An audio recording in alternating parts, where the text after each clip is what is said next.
فرماتے ہیں میں نے دعا مانگنے کا طریقہ اپنی بیوی سے سیکھا۔ حضرت وہ کس طرح؟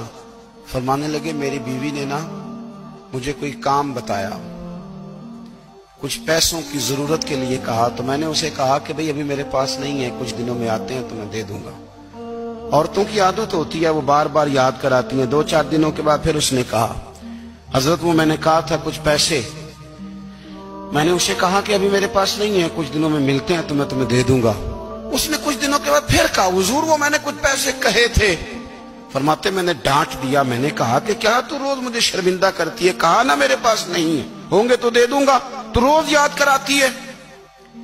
فرماتے ہیں اس نے پہلے تو میری ڈانٹ کو سہا، پھر میرے سخت جملوں نے اس کی آنکھوں میں آنسو پیدا کر دیے، پھر اس نے اپنے آنچل میں اپنے اس دکھ کو سمیٹا، اور پھر اس نے ایک جملہ کہا تو میں رو پڑا، اور مجھے اپنے رب سے مانگنے کا طریقہ آ گیا۔ مجھے کہنے لگی حضرت جی آپ نے ڈانٹ دیا، میں نے سہ لیا، پر آپ ہی میرے شوہر ہیں، بتائیں نا آپ سے نہ کہوں تو میں کس سے جا کے کہوں۔ فرماتے ہیں میں رو پڑا، اور میں کھل کے رویا، اور میں تڑپ کے رویا، اور پھر میری سسکیاں بند گئیں۔ تو مجھے کہنے لگی آپ کو کیا ہوا؟ میں نے کہا مجھے بھی دعا مانگنی آ گئی ہے۔ جب میں اسے کہوں گا نا اللہ تو ہی میرا رب ہے، میں تجھ سے نہ کہوں تو میں کس سے جا کے کہوں؟ میں کیوں کسی بندے سے سوال کروں؟ میں کیوں کسی دنیا دار سے کہوں؟